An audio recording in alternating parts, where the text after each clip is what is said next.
is presently teaching a course on firearms and violence at Stanford University and has filed a brief with the appellate court dealing with the banning of assault weapons. I'd like to introduce you Don Cates.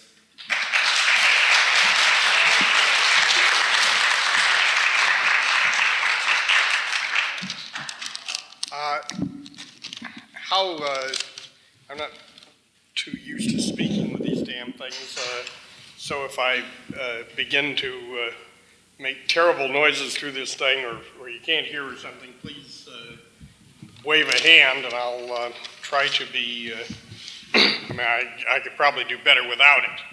But in any event, as a liberal, I always enjoy speaking to libertarians since they are, at least on the gun question, since they are the closest heirs traditional liberalism has. Traditional liberalism comes from a philosophy which historians label republicanism, not anything to do with the Republican Party other than that the Republican Party has adopted the name. The Republicans are a set of philosophers principally associated with the school of Machiavelli, and through Machiavelli, Harrington, Locke, and then the founding fathers of our own country. And the Republicans were particularly concerned with the right of arms. They followed Aristotle in viewing arms not only as the key to the kind of government that a country would have, but also as a basic hallmark of being a citizen. In the Greek city-states, there were two types of people who were not armed and were not expected to come to the aid of the city in times of crisis. Those two types of people were slaves and resident aliens. They were not armed because they were not deemed trustworthy to have arms. But there is also a second element which we tend to ignore. I should say, most discourse about arms in the United States today tends to ignore.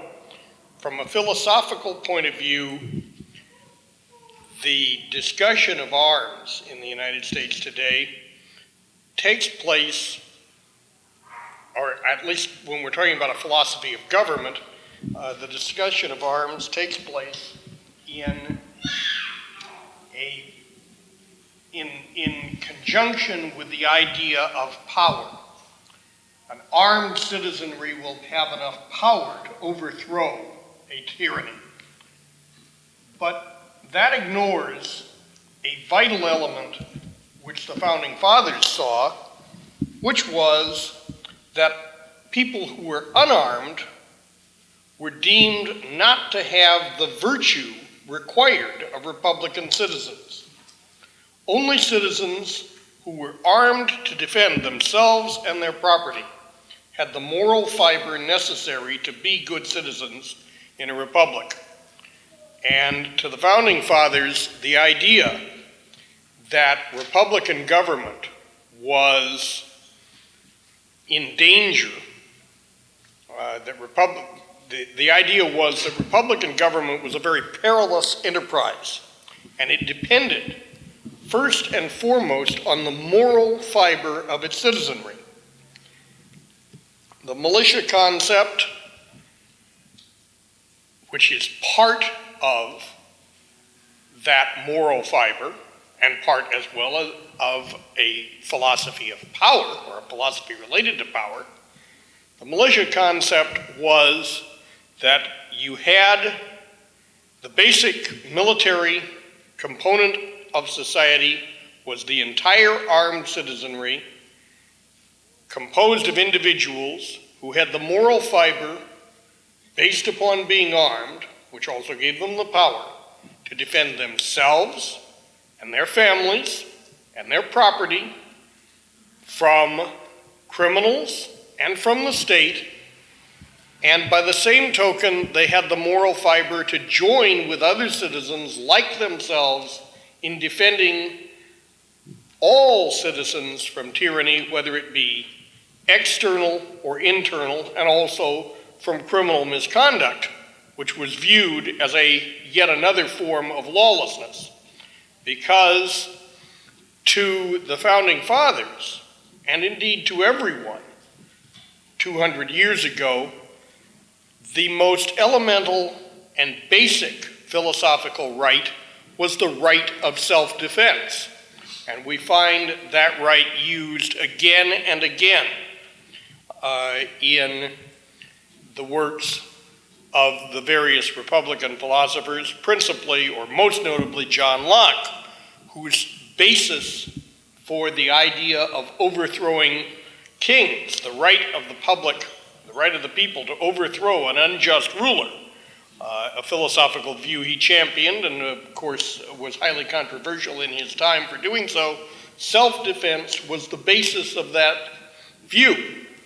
The fact was, said Locke, that God has given man arms with which to defend his property and his life and his family. And any tyrant who would take from him his liberty or his property or his life is no different from a robber. Robbers may be resisted to the death, so therefore may rulers be resisted to the death, for they are but robbers when they attempt to tyrannize over the people. And when they take that which God has given you, you have the right from God, whether or not we happen to believe in any God today, not a subject I'm about to discourse on, but in any event, that was his view. Now, at the same time, the Republicans, particularly Locke, were very concerned with another notion, or were very concerned with an accusation which they tended to receive, and that accusation was that they were an accusation not unknown to us today in a rather different context, but the accusation was that by encouraging the people to have arms and to believe in revolution, the Republicans were going to produce anarchy, they were going to produce bloodshed, there would be at all times a risk of revolution and revolt that was morally unacceptable. And like many arguments from that period, I think you can see the relationship to some arguments we have today, and the response was the same response in a somewhat different form that we have today. Locke's proposition was that if the people be armed, there will be no need for revolution, because government must always be terrified into recognizing the people's rights. And if the people are armed, government will be terrified, and government will not attempt to overthrow the rights of the people.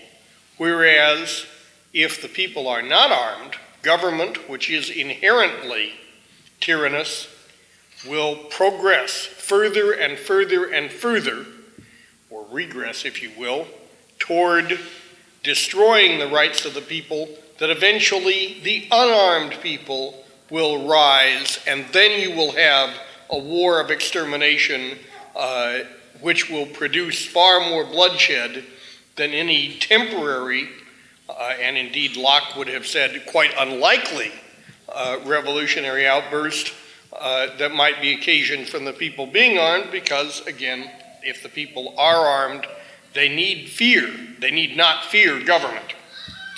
Now, obviously, that kind of thinking is far from where we are today, when we are told that assault rifles must be banned, not because I think anyone has much confidence that that will actually take assault rifles away from criminals, but for a more basic reason, which is that people should not have weapons equal to those of government.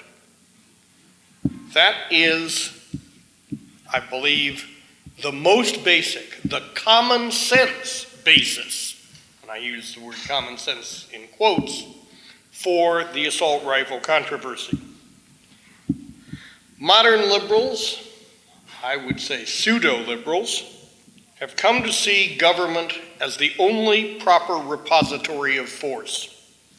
Ramsey Clark, for instance, in arguing that all guns, not just assault rifles, but all guns, should be banned, says that it is abhorrent, it is unpatriotic to believe that people should defend themselves.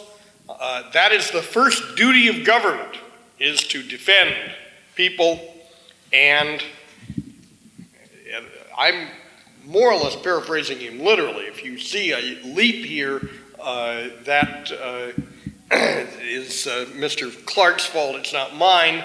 And since it is the first duty of government to defend the people, they must give up their arms because I guess they must presume that government will defend them, even if it isn't doing an adequate job of doing so. Now, in this connection, well, actually, let me also talk about Gary Wills, whose view is that it is immoral for people to think of, for them just to contemplate having arms to defend their families. That is morally repugnant.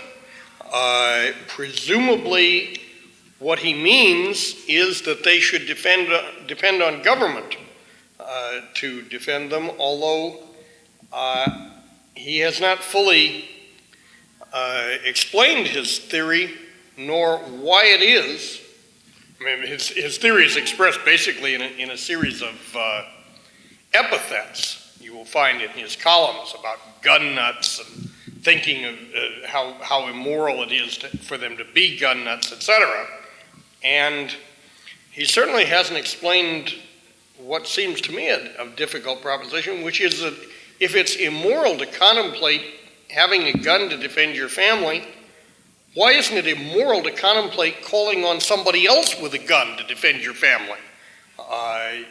If one takes him seriously, then one would have to assume that the American public was most irrationally agitated about the question of Lieutenant Calley and Miley, and the concern that General Westmoreland was not being punished for the atrocities that allegedly he had ordered, for in fact, it was perfectly all right for General Westmoreland to order Lieutenant Calley to commit atrocities. It would only have been wrong if General Westmoreland had committed the atrocities himself. In any event, that is the liberal philosophy. It is, of course, not limited to liberals or pseudo-liberals today.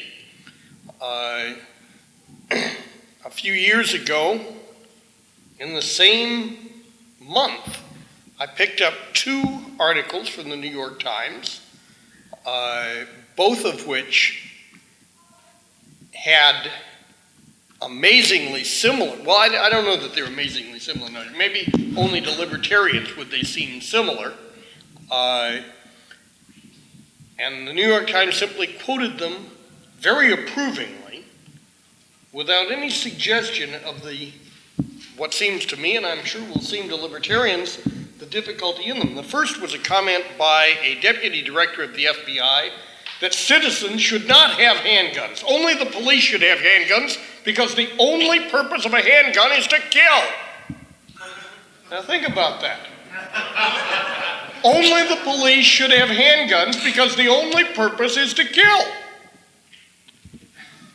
The other comment was from a New York City police officer who said that citizens should not have handguns because they would always lose in a confrontation with a criminal because criminals were ruthless, brutal sociopaths who would shoot first and ask questions later. Only the police should have guns. Now, I notice you laughing.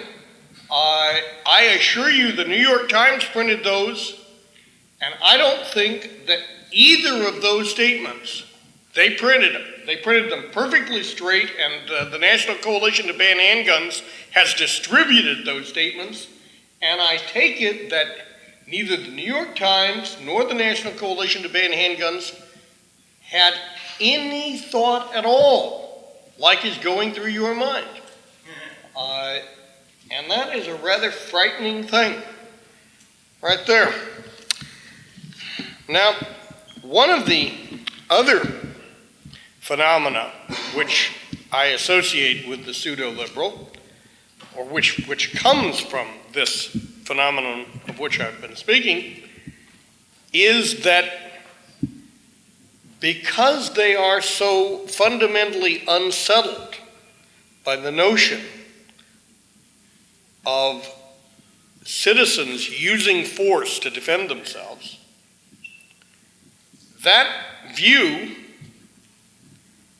which is a philosophical view, or let's put it this way, to put it charitably, it's a philosophical view, but certainly not a pragmatic view. That view, however, gives rise to pragmatic errors. The same people who say that it's wrong for citizens to defend themselves also say that it doesn't work.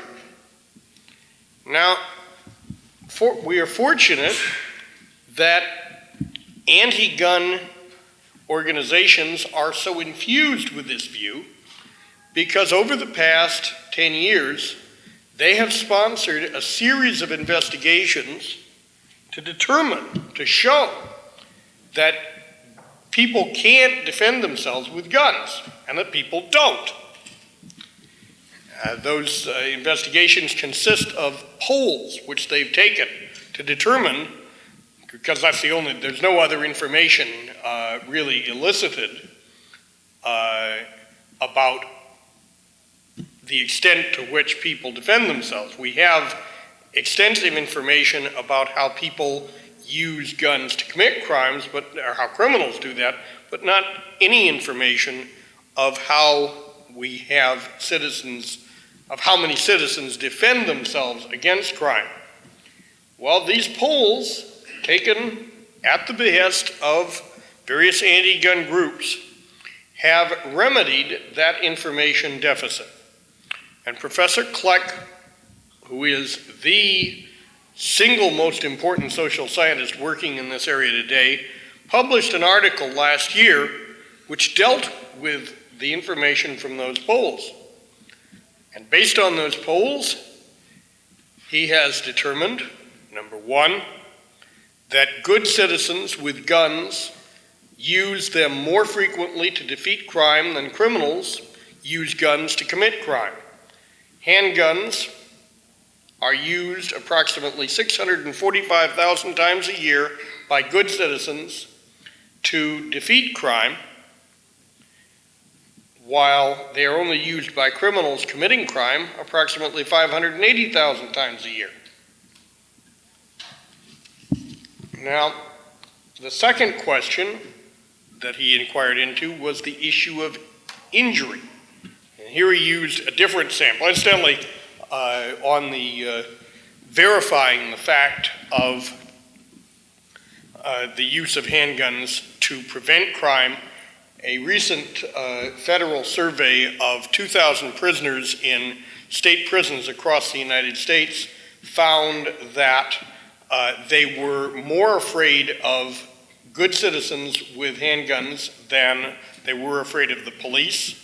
that they had been substantially deterred from committing crimes because of the fear that victims might be armed, and that approximately 30% of them had been captured or scared off by citizens with guns in one or another crime, and that 65% of them knew other criminals who had had the same concern, and that the thing they were most worried about, more worried about than meeting the police, was meeting a citizen armed with a gun. But let's talk about the danger of injury. Pete Shields, the head of Handgun Control, Inc., advises you to submit to rapists or robbers rather than resisting because of the danger of injury. Give them what they want, he says, or run away if you can. Now, Professor Kleck finds that Pete Shields is correct, as long as you're going to resist without a gun. If you're going to resist without a gun, your chance of being injured is approximately 48%. That's using a knife or a club or your bare hands. If you're not going to resist, if you take Mr. Shields' advice, your chance of being injured is 25%, because criminals often injure their victims regardless of whether they resist. If you resist with a gun, your chance of being injured is 11%.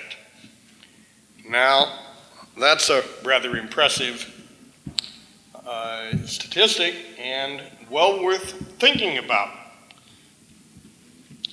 But as I say, to liberals, and not only liberals, such resistance is immoral, or wrong at least, because they value orderliness above all. And it's disorderly to have citizens resist. The police you can rely on.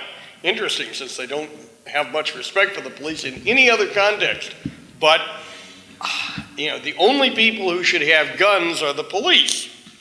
And you can rely on the police, but everything else is disorderly. My girlfriend recently saw a TV program in which they were showing school children now being trained to deal with the assault rifle problem. At a signal from the principal's office, the teacher will signal the children, and the children will all get under their desks. And my girlfriend's question was this: if somebody walks into a classroom with an assault rifle, it'll be real orderly. All he has to do is shoot all the children who will be sitting under their desks, unable to escape, rather than the disorderly thing of having children run in all directions, which makes it much harder to shoot them, but it is so much more disorderly. I mean, after all, what are we concerned with in this society? Merely saving lives, or having an orderly society in which the best and the brightest provide moral instruction and welfare to a passive population of what we might reasonably call the masses, who are able to benefit from this moral instruction by these higher sets of people such as Pete Shields and Ramsey Clark and Gary Wills. It is because they have this profound conviction that the individual use of force is wrong that pseudo-liberals have come up with such preposterously non-empirical pragmatic arguments. For instance, we all know that it's absurd to talk about an armed populace defeating a military force. I mean, after all, think of all these stupid people with their stupid handguns running out and shooting at tanks and then throwing themselves with their handguns right under a tank rolling over. Yes, if you assume that everybody is stupid, that certainly is a really stupid proposition. But if, instead, you assume that ordinary Americans have as much intelligence as Jews in Israel, and the Irish in Ireland, and the Angolans in Angola, and the Iranians in Iran, and the Cubans in Cuba, and I can keep on listing for about 15 minutes, all the peoples in the 20th century who have had revolutions and not just fought modern military powers to a standstill, but totally destroyed and overthrown them. It is virtually impossible to name a guerrilla war in the 20th century that a modern military power won. And the only thing which we have when liberals talk about how useless and absurd the right to keep and bear arms is compared to the power of a modern military, well, they'll talk about World War II and tanks. Well, what the f***'s that's got to do with anything? The American people are not about to declare war on government. What we're dealing with here is a question of guerrilla warfare, and guerrilla warfare virtually always wins. Among other reasons it virtually always wins is because the army is part of the people too, and sooner or later, the army decides it's sick of having this kind of a fight and goes over to the people, or substantial portions of the army does that. But of course, to the pseudo-liberals, the idea of the army doing something so disorderly is something else that's anathema. All right, I've tossed out a bunch of ideas, and I may well have some questions, and I've talked for a good deal of time, and since I was too disorderly to bring a watch this morning, I don't know how long I've talked, so. Thank you, Dan. For those of you interested, we'll be taking a 30-minute break.